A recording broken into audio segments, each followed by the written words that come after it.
Сәлеметсіздер ме? 9-шы сынып оқушылары бұл видеода 2-ші тоқсанның алгебра пәні бойынша бұжы жұмысы көрсетілетін болады.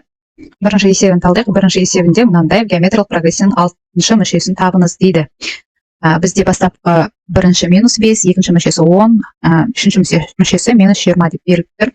Осыдан бізге 6-шы мүшесін табу керек. 6-шы мүшесін табу жалпы формуласы bn тең b1 көбейтілген q-дің n-1 дәрежесі деген формуланы қолданамыз.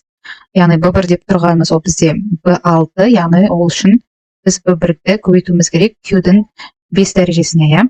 Енді мына жерде мына -5 деп тұрғанымыз ол b1, q-ді табу үшін біз екінші мүшені, яғни 10-ды бірінші мүшеге, яғни -5-ке бөлеміз, сонда -2 шығады. Q табылды, b1 белгілі, сонда b6-ны табу үшін яғни -5-ті көбейтеміз -2-нің 5 дәрежесіне.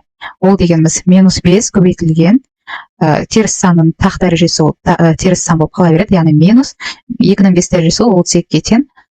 Теріс сан мен теріс санды көбейтетін болсақ, ол 10 сан шығады, яғни плюс 160 шығады екен. Ары қарай екінші есеп. Екінші есепте егер геометриялық прогрессиясында Q берілген, S3 берілген, бірінші мүшесі мен үшінші мүшесін табу керек. Ол үшін мына S3-дің формуласын ашып жазып аламыз.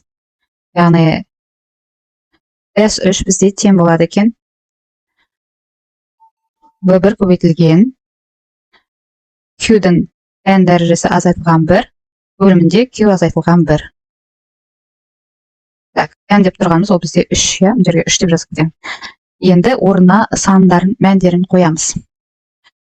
S3 деп тұрғанымыз бізде 637 тең болу керек. 637 тең болу керек.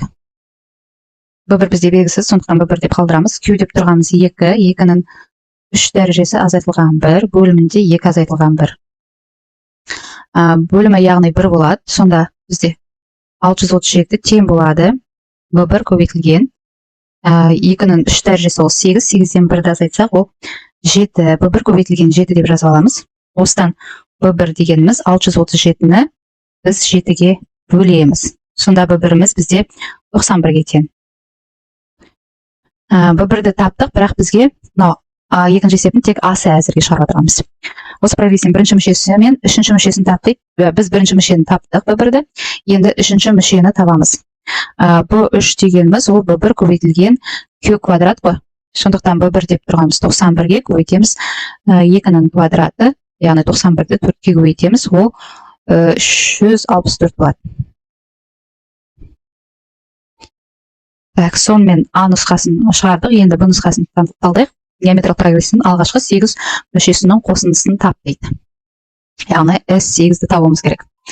S8-дің формуласы бойынша бірден жаза беремін. 91, яғни B1-ді таптық, ол 91 көбейтілген Q-дің 8 дәрежесі, яғни 2-нің 8 дәрежесі азайтылған 1 бөлімінде 2 азайтылған 1.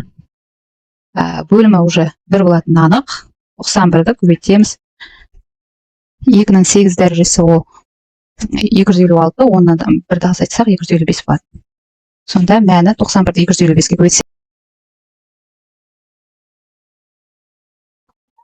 Келесі үшінші есепте шексіз кемел геометриялық прогрессияның қосындысының мәнін табыңыз дейді.